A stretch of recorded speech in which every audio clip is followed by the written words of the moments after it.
바울은 다메섹으로 가는 길에서 부활하신 예수님을 직접 만났습니다. 디딤돌이 되어준 아나니아와의 만남을 통해서 그는 눈을 뜨고 다메섹에 있는 유다 회당에 가서 자신이 만난 예수님에 대한 이야기를 했어요. 놀라운 일이죠. 3일 전에까지만 해도 예수 믿는 사람들을 잡아서 감옥에 가두려고 온 사람이 3일이 지나고서는 예수가 그리스도다. 그리고 그의 오심으로 하나님 나라 복음이 시작되었다라고 하는 이야기를 하기 시작한 거예요. 어느 누구도 예상하지 못했던 엄청난 변화의 시간들이었죠. 그 후 바울은 아무 일도 없었다는 듯이 아라비아 사막으로 갑니다. 그리고 33세에서 36세까지 3년의 긴 시간을 그곳에서 머물렀어요.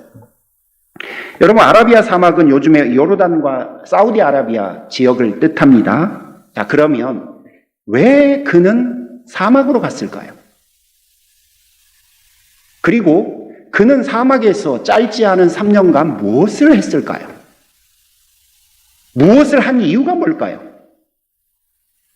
여러 가지 주장들이 있는데 그 중에 여러분에게 3가지 이야기를 좀 해드릴게요. 초기 교부들. 교부들이라고 하면 누구냐면 예수님의 사도들이 12명이 있었잖아요. 제자들이. 그 제자들을 우리를 12사도라고 하잖아요. 그 사도에게 직접 가르침을 받은 사람들을 속사도라고 그래요. 네, 많지 않겠죠. 직접 가르침을 받지 못했지만 예수의 가르침을 받아서 그들이 제자의 삶을 살았고 그의 가르침을 교회 안에 계승시켰던 사람들이 있어요. 그 사람들을 교부라고 해요. 그러니까 이 교부들이 주로 활동했던 시대가 1세기, 2세기쯤이에요.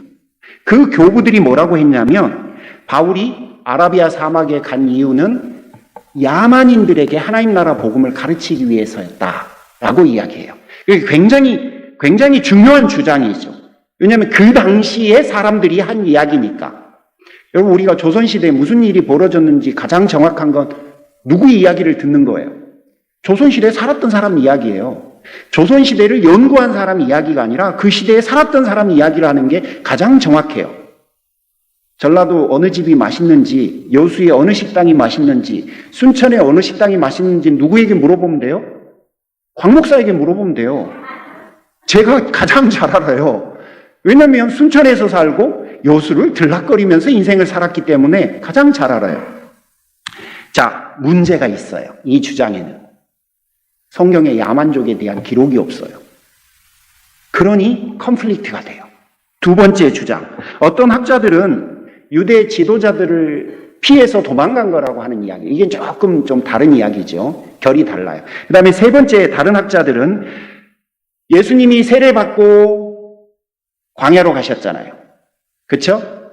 그러면 바울도 동일한 루틴을 따랐다. 부르심을 받고 사막으로 가서 분명히 자기를 부르신 예수 그리스도와 하나님에 대해서 묵상을 했을 거다. 그래서 사막으로 갔을 수도 있다라고 이야기를 해요. 여러분, 정직하게 말씀드리면 왜 갔는지는 몰라요. 그런데 왜 이 이야기를 해드리냐면 왜 갔는지를 답을 주려고 노력해야 되는 게 신학이기 때문에 여러분 설명해 드린 거예요. 성경에 안 나왔기 때문에 추정만 할 뿐입니다. 다만 적어도 바울이 아라비아 사막으로 간 것은 사실이에요. 자, 그러면 그곳에서 3년간 아라비아 사막에서 3년간 지낸 다윗의 삶에 대해서 잠시 리플렉트를 좀 해보죠. 아라비아 사막에서의 삶은 캐리비안 크루즈가 아니에요. 알래스카 크루즈도 아니에요. 아무 부담 없이 해주는 밥 먹고 나를 도와주는 수많은 사람들이 있었던 삶을 살았던 게 아니에요.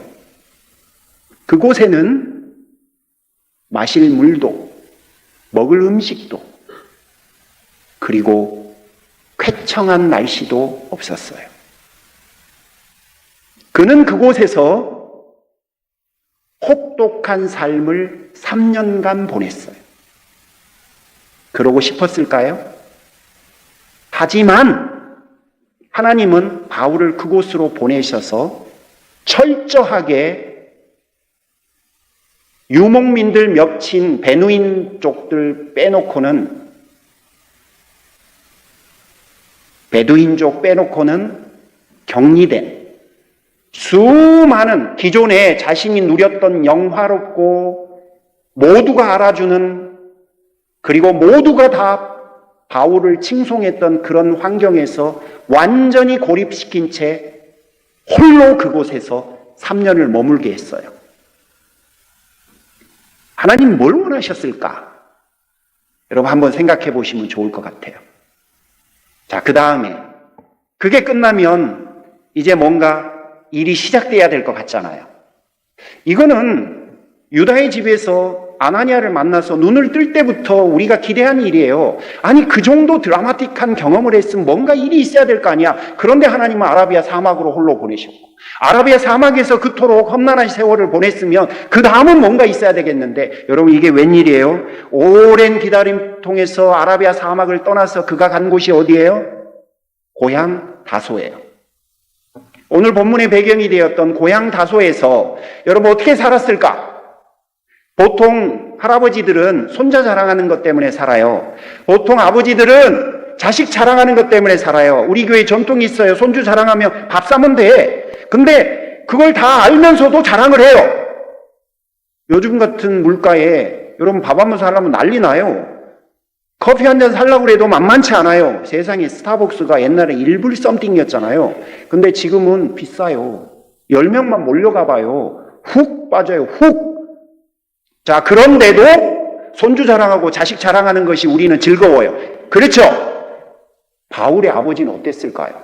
잘 키워서 보내줬더니 뭐가 돼서 온 거예요? 유대교의 반역자가 돼서 온 거예요.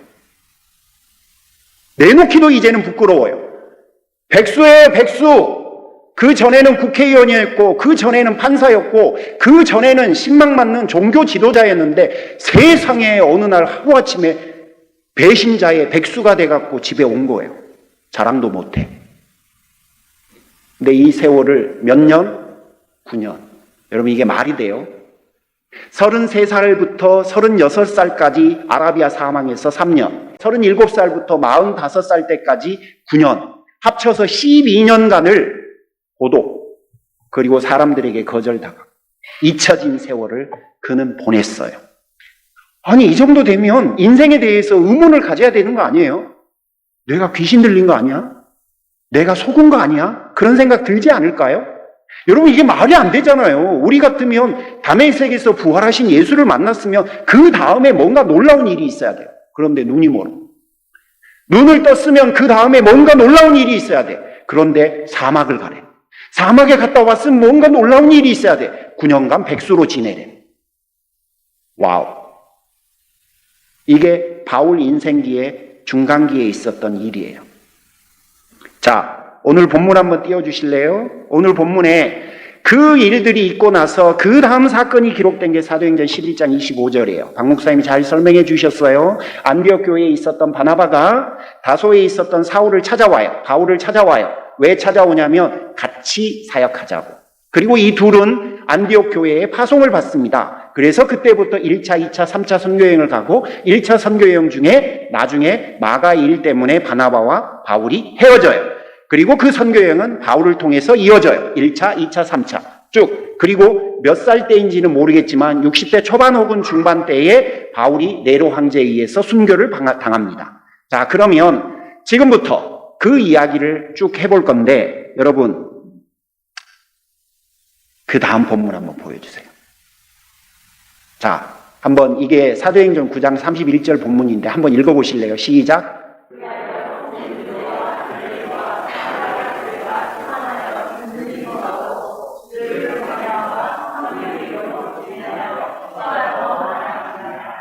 아멘. 사도행전 9장 31절과 사도행전 11장 20절, 21절 두 개의 본문을 여러분에게 주보에 레퍼런스로 드렸는데 여러분 이게 제 입장에서 보면 진짜 미치고 팔딱 찔 노릇이에요. 왜 그러냐면 여러분 한번 생각해 보세요. 나는 눈이 멀었고 나는 아라비아 사막에서 지내고 나는 백수로 고향에 있는데 아니 단 세상이야. 과거에 있었던 세상이야. 그렇다 쳐요. 같은 국회의원이 나를 안 찾아주는 거 이해해. 왜냐면 내가 이제는 변절자니까. 과거에 있었던 동료 판사가 나를 안 찾아주는 거 이해해. 왜냐면 나는 배신자니까. 과거에 있었던 같은 제자들이나 스승이 나를 안 찾아주는 거 이해해. 왜? 그 사람들 보기에 저 사람은 미친 사람이니까. 그런데 같은 그룹, 같은 기독교 그룹이 나에게는 아무 일도 일어나지 않는데 내가 지금 그들을 위해서 아무것도 못하고 있는데 더 잘 되고 있어요. 이게 바로 사도행전 9장 31절 이야기예요. 이 동네만 잘 되고 있는 게 아니라 모든 동네가 다 잘 되고 있는 거예요. 그럼 난 뭐야? 바울 입장에서 얼마나 상대적인 박탈감과 고독감이 느껴졌을까요? 바울 입장에서는 하나님은 괜히 잘 살고 있는 사람을 불러갖고 저기다 갖다 놓은 거예요. 그리고 나만 빼놓고 나머지 모두는 행복해. 다 잘 돼. 그리고 나는 잊혀졌어요. 그래서 여러분 제목 잘 지었지요. 고독, 거절, 그리고 이름 없이 보냈던 시간들. 이 이야기를 하려고 하는 겁니다. 여러분 의문이 들지 않으세요? 하나님은 왜 그러셨을까? 자, 보통 이 일들을 추적해 가야 되는데 이게 굉장히 쉽지가 않아서 그 추적을 갈라디아서 1장으로 좀 여러분에게 시도하려고 합니다. 갈라디아서 1장 13절과 14절을 한번 띄워주시길래요. 시작.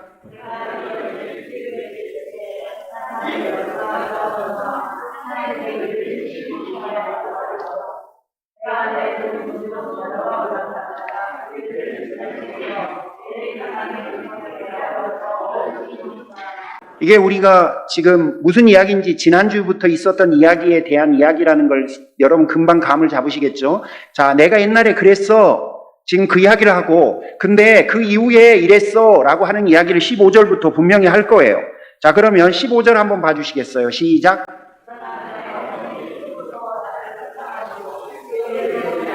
예, 고맙습니다. 좀 차곡차곡 한번 볼게요. 그러나, 자, 옛날에는 내가 그랬어. 그러나, 되게 중요하다고 그랬죠. 반대 이야기를 하려고 하는 거예요. 뭐라고 하냐면 내 어머니의 태로부터 나를 택정하시고, 이 말은 바울이 하나님께서 자기를 부르셨는데 부르신 시점을 갈라디아서 1장에서는 언제라고 그래요? 예, 엄마의 뱃속에서 자기가 이렇게 임신이 되었을 때, 그때부터 하나님이 자기를 선택을 했다는 거예요. 세상에 이런 이야기 쉽게 할 수 있을까요? 그러기가 어렵죠. 자, 그런데 바울은 그런 이야기를 해요. 하나님이 어머니의 뱃속에서부터 나를 선택했대요. 분명한 확신을 갖고 있는 거죠. 굉장한 확신이에요. 자, 굉장한 확신을 가지고 있는 사람이 무슨 이야기를 하냐면, 이 확신을 가지고 있는 사람의 모습에서 우리가 뭘 보냐면 3년 동안 사막에 있고 9년 동안 고향집에서 백수로 살면서 우리가 지금 걱정하고 있는 그런 감정이 지금 나타나요? 안 나타나요? 전혀 안 나타나요. 나타나지가 않아요. 그리고 뭐라고 하냐면 그 다음이 너무 놀라워요. 그의 은혜로 나를 부르시니가 라고 돼 있는데 자신의 부르심을 은혜라고 동일시해요. 아니 여러분 지금 생각해 봐봐요. 그가 부르셔서 12년 동안 당한, 제가 이런 단어를 좀 써볼게요. 당한 꼴을 한번 보세요. 그가 당한 꼴이 뭐예요? 아니 잘 가고 있는데 불러갖고 눈멀게 해버리고, 눈뜨게 있으면 뭔가 좀 멋지게 하지 3년간 사막에 가서 살게 하고 9년간 백수로 살게 해요. 자기가 그런 일을 당한 거예요. 그걸 무려 몇 년? 12년. 대학 졸업하고 5년만 백수로 살아봐요. 진짜 미쳐요. 저도 대학 졸업하고요, 이력서를 몇 군데 넣는지 몰라요. 진짜 미쳐요. 정말 미쳐요. 그런데 무려 12년 동안 불러놓고 그 부르심 때문에 12년간 얼마나 고달픈 인생을 살았는데 바울이 그 고달픈 기간을 뭐라고 표현해요? 은혜라고 표현해요. 여러분 이게 말이 돼요? 그 다음 한번 16절을 보시죠. 16절 한번 읽어볼까요? 시작. 예, 자신의 인생과 부르심이 자기를 위해서가 아니라 누구를 위해서라는 거예요. 이게 여러분 이런 생각 잘 안 해요, 사람들은. 아니 무슨 남을 위해서, 여러분 중에서 남을 위해서 인생 사시는 분 저한테 물어보세요. 목사님은 남을 위해서 인생 사십니까? 라고 물어보세요. 시작. 그럴 리가요. 그럴 리가요. 저만 그럴까요? 박 목사님한테 제가 여쭤볼게요. 박 목사님은 남을 위해서 인생 사십니까? 그럴 리가요. 참아. 그럴 리가요. 어느 누가 남을 위해서 인생 삽니까? 어느 누가 남을 위해서 자신의 피 같은 청춘을 보냅니까? 33살부터 45살까지. 말도 안 돼요. 아무리 우리가 신앙이라고 하는 걸로 봐주려고 해도 그런 사람은 세상에 없어요. 그런데 바울이 뭐라고 그래요? 그의 아들을 위해서. 이런 일이 언제 일어났냐면 부르셨고, 그리고 이 고백을 하기 전의 시점에 이런 변화가 있었던 거예요. 그러면 그때가 언제일까요? 그 12년 기간 동안인 거예요. 12년 기간 동안. 따라서 우리가 아까 의문을 가졌잖아요. 왜 하나님은 그를 눈멀게 하고, 왜 하나님은 그를 아라비아 사막으로 보내고, 왜 하나님은 그를 백수로 살게 했을까? 여러분, 그 12년간의 before와 after를 보면 왜라고 하는 것이 의문이 풀려요. 그 기간이 없었으면 바울은 이런 거 몰라요. 그래서 제가 여러분 설교 노트에 이렇게 표현했어요. 자기 중심에서 하나님의 중심으로 그 영성이 이동을 해요. 그리고 그의 신앙의 기초가 그 12년간 형성되었다라고 말해요. 근거가 뭡니까? 이 변화 때문에 그래요. 이 변화 때문에. 그 전에 내가 이랬어. 그런데 내가 이래. 그러면 그 가운데 무슨 일이 있었던 거예요. 그 가운데 있었던 일이 바로 12년이라고 보는 거예요. 자, 그러면 저는 이 12년의 기간을 이렇게 생각해요. 바울이 혼자 뚝 사막에 가서 3년간 외롭게 있었어. 바울이 9년간 뚝 아버지 집에서 백수로 살았어. 라고 보지 않아도 될 것 같아요. 왜 그러냐면 그 전과 그 이후에 보면 하나님에게는 뭔가 빅 프로젝트, 빅 플랜이 있는 것 같아요. 그것 때문에 결국 이 사람이 이렇게 바뀐 거니까. 그리고 그 안에 바울이 나중에 다다음 주에 설교할 본문이에요. 천국을 갔다 와요. 그때만이에요. 그 이후에 한 번도 가본 적이 없어요. 근데 바울이 딱 그때 갔다 와요. 아버지 집에서 백수로 살 때 하나님이 천국을 불러서 그곳에서 만나요. 그러니까 결국 버려졌다라고 말하기보다는 하나님께서 당신의 뜻하신 계획이 있어서 그를 여기다가 데려다 놓고 보호했다라고 보는 게 훨씬 맞을 것 같아요. 그래서 제목은 고독, 거절, 무명의 시간들이라고 제가 했으나 다르게 보면 하나님은 그를 이곳으로 보내서 지키고 보호하고 새롭게 했다라고 보는 게 더 나을 것 같아요. 자, 나머지는 여러분들이 좀 한번 생각해 보시면 좋을 것 같아요. 자, 그리고 그 다음 이야기를 좀 해보죠. 45세부터 오늘 본문대로 바나바가 다소에 있는 바울을 찾으러 와서 1차 선교행, 2차 선교행, 3차 선교행이 진행이 돼요. 과연 그에게 12년의 세월은 그 다음 여정에 어떤 의미가 있었을까를 추적하는 거예요. 자, 그가 보냈던 3번의 선교여행과 그리고 2번의 투어, 그리고 순교까지 정확하게 그가 몇 세에 순교했는지를 유추를 못해요. 그래서 60대 중반 정도라고 이야기를 하는데, 여러분 그러면 45세부터 약 20년 정도 플러스 마이너스의 삶이에요. 그 플러스 마이너스의 삶을 바울이 고린도후서 11장에서 잘 요약을 해놨어요. 자, 본문 한번 보여주세요. 한번 쭉 읽어보세요. 시작.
고맙습니다. 긴 본문 읽어주셔서 감사해요.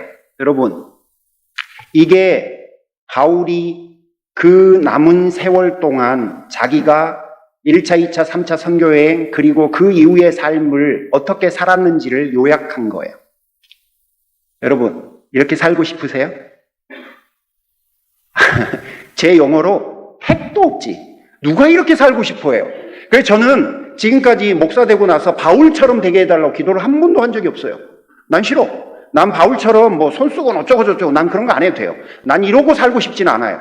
제가 여전히 마음속에 상처가 있는 게 뭔지 아십니까? 처음에 사역을 시작했는데 부장 집사님, 와이프 집사님 저를 향해 삿대질을 한 번 한 적이 있어요. 난 그게 아직도 잊혀지지 않아요. 삿대질도 잊혀지지 않는데 여러분 이거 한번 봐보세요. 바울은 그 이후의 삶을 12년 말고 그 이후에 순교할 때까지의 삶을 이렇게 살았어요. 여러분 이거 견뎌낼 수 있을까요? 그래서 12년이 필요했던 거일 수 있어요. 이걸 견뎌야 하니까, 이걸 버텨야 하니까, 여기서 여러분 포기하면 안 되니까, 그래서 12년이라고 하는 세월이 아마 그의 남은 세월에 밑거름이 되었을 가능성이 커요. 여러분 솔직히 우리도 그러잖아요. 부부가 결혼을 해서 인생 살아봐. 허니문 기간 그게 얼마 안 돼요. 근데 그 이후에는 별의별 일들이 다 벌어지잖아요. 우리 인생이 그렇잖아요. 그러면 뭐 갖고 살아요? 어떤 때는 자고 있는 거 불쌍해 보여서 그 불쌍한 마음에 살고요. 어떤 때는 정 때문에 살고요. 그 정도 고운정 때도 있고 미운정일 때도 있고 그래요. 어떤 때는 돈 좀 많이 벌어다 주면 또 같이 살고 어떤 때는 또 불쌍해지고 여러분 그렇게 살잖아요. 살아온 세월이 밑받침이 되어서 그 다음 세월을 살아온 거예요. 바울이 그랬을 가능성이 커요. 바울이. 그러니 여러분 우리는 고린도후서 11장 23절부터의 이 고난 목록을 통해서 그가 그 이후에 살아왔던 삶이 얼마나 험난했는지를 알 수 있고 그 험난한 세월을 어떻게 견뎠을까를 12년의 삶이 파운데이션이 되었을 거다라고 유추해낼 수 있어요. 바울이 맨 마지막으로 한 말이 있어요. 그게 바로 고린도후서예요. 고린도후서가 그가 죽기 전에 순교하기 전에 마지막으로 쓴 편지거든요. 그리고 고린도후서 4장은 마지막 장이에요. 자, 고린도후서 4장 6절에서 8절 마지막으로 그가 인생을 하나님 앞에 가기 전에 뭐라고 했는지 한번 읽어볼까요? 시작.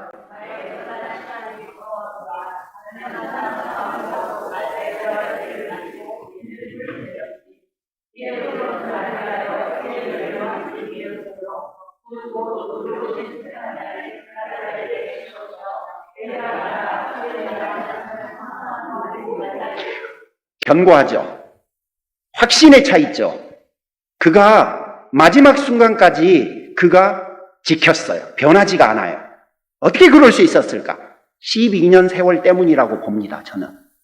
그러니 그에게 있었던 12년의 세월은 그가 전 생애를 살아갈 수 있었던 밑거름이었어요.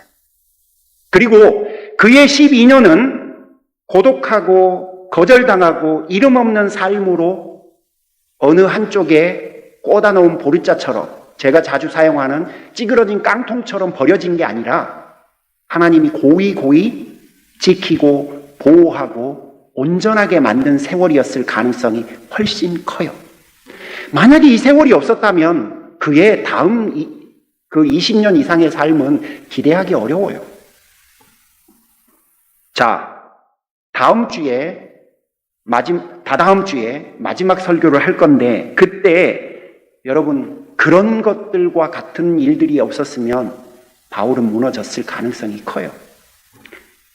여러분 오늘날의 가정마다 또 오늘날의 교회들마다 오늘날의 성도들마다 여러분 참 많은 일들이 있어요. 그런데 여러분 바울이 어떻게 버텼는가를 한번 떠올려 보세요. 특히나 그의 마지막 말년에는 그 많던 제자들이 그를 다 떠납니다. 누구만 있었죠? 마가. 평생을 바친 교회들은 이단들로 득실득실 됐어요. 여러분, 그것이 전부가 아니에요. 마음 졸이며 섬겼던 성도들은 믿음을 배반했어요. 자신은 감옥에 갇혀 순교를 앞둔 처지예요. 이쯤 되면 사람들이 뭐라고 하겠어요? 인생 성공했다고 말할까요? 당신의 인생은 실패라고 말할까요? 실패라고 말할 거예요. 그의 인생은 누구의 눈으로 봐도 실패예요. 그럼에도 불구하고 아까 우리가 읽었잖아요. 디모데후서 4장. 나는 믿음을 지켰다. 나는 달려갈 길을 이제 마치려고 한다. 나에게는 예수 그리스도가 허락하신 면류관이 기다리고 있다.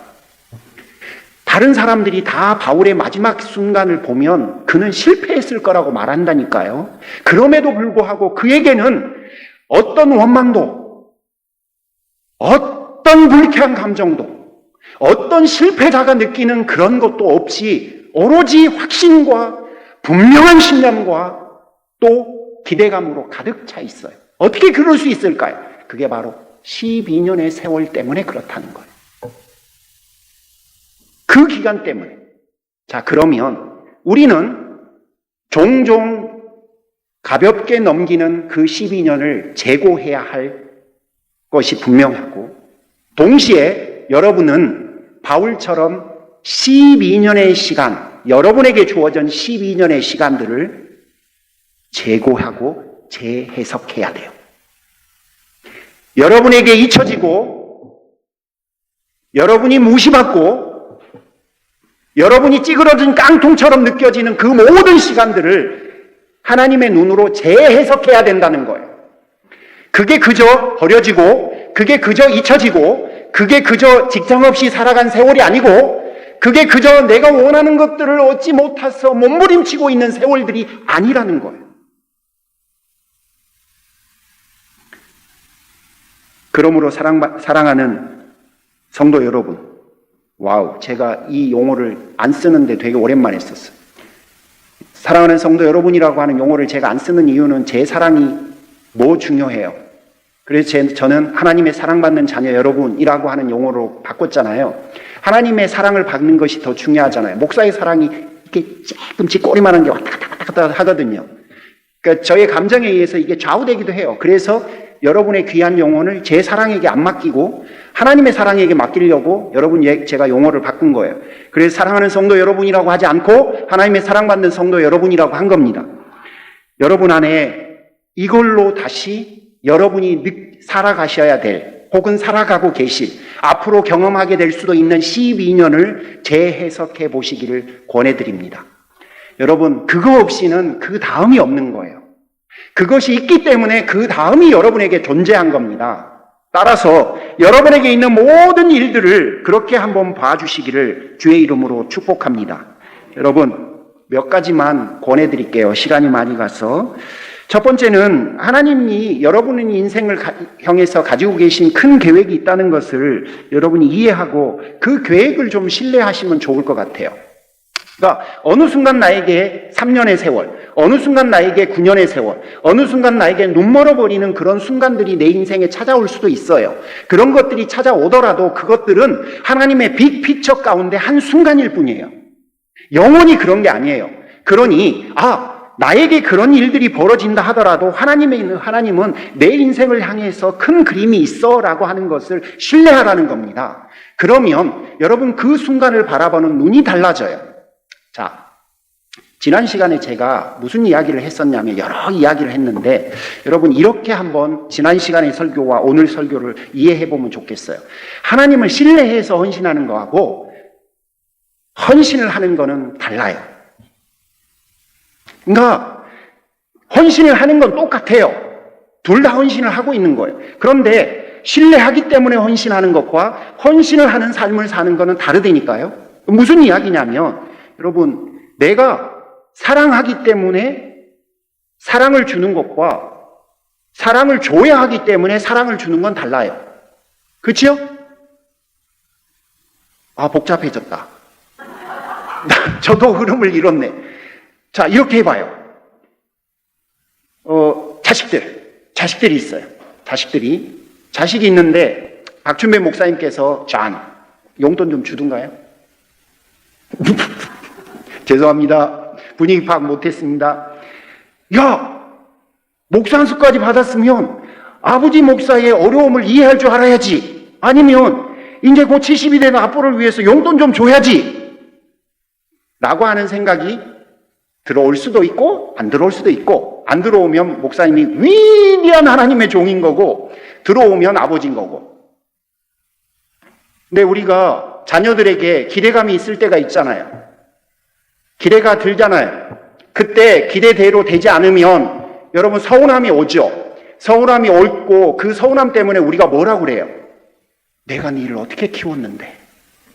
고순옥 집사님이 자주 말할 거예요. 분명히 아들 데니엘한테 내가 니를 어떻게 키웠는데 너가 나한테 그럴 수 있어. 집사님 그래요 안 그래요? 거짓말하지 말라. 그렇게 되기가 쉬워요. 그게 뭐냐면 부모로서 내가 자식에게 헌신했다고 생각하면 그런 생각을 들어요. 그런데 반대로 내가 마땅히 엄마로서 자식을 위해서 사랑을 해야 된다고 생각하면 기대하지 않아요. 내가 사랑을 더 못 준 것을 미안하게 생각해요. 근데 이거를 우리는 사람이에요. 그러니까 왔다리 갔다리 해요. 막 기대만 하는 부모는 세상에 없고요. 사랑만 주는 부모도 세상에 없어요. 다른 기대하는 부모에게 뭘 기대해, 사랑만 해라고 말하는 부모도 기대해요. 아니에요? 다 그래요. 둘 다를 왔다리 갔다리 해요. 자, 그런데 아까 이야기했잖아요. 헌신을 하는 것과 신뢰하기 때문에 헌신하는 건 달라요. 신뢰하기 때문에 헌신하면 그 헌신에 대해서 아무런 언급을 안 해요. 우리는 당연하고 마땅한 거라고 생각해요. 그런데 헌신만 한 사람은 내가 하나님을 어떻게 섬겼는데요, 내가 교회를 어떻게 섬겼는데요 라고 말을 해요. 그 차이예요. 자, 그래서 하나님이 나를 향해서 큰 그림을 가지고 있음을 신뢰하라라고 했어요. 그거를 신뢰하고 그 다음을 가야 돼요.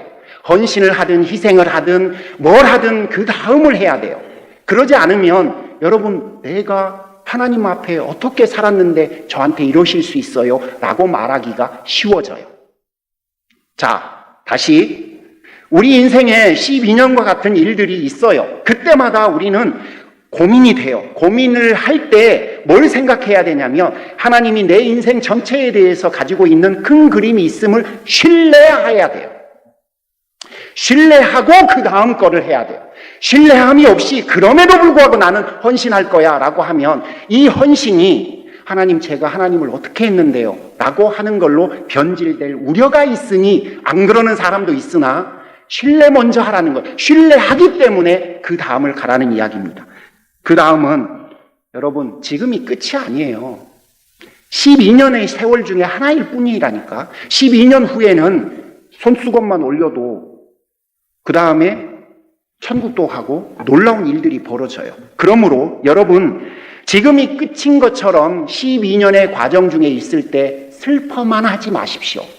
너무 고통스러워만 하면서 그 기간을 보내지 않으셔도 좋을 것 같아요. 이게 목사들에게 어른 목사님이 해주시는 말씀이에요. 목사님 제가 너무 힘들어요. 교인들이 너무 괴롭혀요. 저는 아니고 누가 그렇다고 한다고 그래봐요. 그러면 어른 목사님 뭐라고 그러냐면 그거 다 사례비에 포함되어 있어 라고 이야기를 해요. 그러니까 무슨 이야기냐면 지금이 끝인 것처럼 슬퍼만 하는 것은 곤란한 거라는 거. 마지막으로 정반대 이야기예요. 내가 다 한 것처럼 자만해 있어도 안 돼요. 저는 아라비아에서 3년간 살았습니다. So what? 그래서 뭐? 그게 다 한 거예요? 저는 9년을 더해서 백수로까지 사는 걸 견뎠습니다. 그게 끝인가요? 1차 있잖아요. 그 후에는 2차도 있는 거예요. 3차도 있고요. 그 다음에는 감옥도 가야 돼요. 그 다음에는 순교도 해야 돼요. 물론 우리는 하나님 앞에 감사하기에도 어느 누구도 순교의 자리로까지 못 가요. 이 시대에 이곳에서 사는 우리에게는 순교라고 하는 건 허락이 안 돼요. 그러니 모두 안심하셔도 돼요. 부디 여러분, 이제 아나니아가 눈먼 거를 떼어주는 경험까지 밖에 안 왔는데 다 왔다고 생각하시는 분, 나는 다 했다고 생각하시는 분, 나는 이제 아라비아 사막까지 밖에 못 왔는데 내가 하나님을 향해서 할 수 있는 모든 신뢰와 고백을 다 한 것처럼 생각하시는 분들, 그게 끝이 아닌 거예요. 그 이후에 9년도 있고요. 그 이후에 1차도 있고요. 그 이후에 2차도 있고요. 그 이후에 3차도 있고요. 그 이후에 로마에서의 가택연금도 있고요. 그 이후에 로마 지하 감옥도 가야 되고요. 그 이후에 마지막까지 있는 거예요. 따라서 어느 누구도 그 마지막 그림이 하나님이 정하신 그림이 뭔지를 모르기 때문에 다 이룬 것처럼, 다 한 것처럼, 나는 하나님 앞에 모든 헌신과 모든 신뢰를 다 고백한 것처럼 더 이상 안 해도 된다라고 생각하는 것처럼 이제 니들이 해라. 내 역할은 끝났다. 라고 하는 생각은 하나님 앞에 옳지 않습니다. 끝까지 하는 거예요. 나는 이런 은퇴를 해도 하나님의 부르심에는 은퇴가 없는 거예요. 그러므로 일의 은퇴와 부르심의 은퇴를 오해하면 안 돼요. 손자가 그만하래요. 저 뒤에 있는 아이가 제 손자입니다. 제가 할아버지예요. 여러분, 할아버지예요, 제가. 여러분, 꼭 하나님을 신뢰하는 믿음으로 모든 인생들을 사시고 하나님을 신뢰하는 믿음으로 여러분 인생에 펼쳐져 있는 모든 것들을 재해석하셔야 돼요. 그러면 승리하실 수 있습니다. 기도하겠습니다. 하나님 감사합니다. 사랑하는 종들에게 하나님 큰 은혜를 베풀어 주옵소서. 하나님을 신뢰합니다. 주옵소서. 감사드리며 예수님의 이름으로 기도 올립니다. 아멘.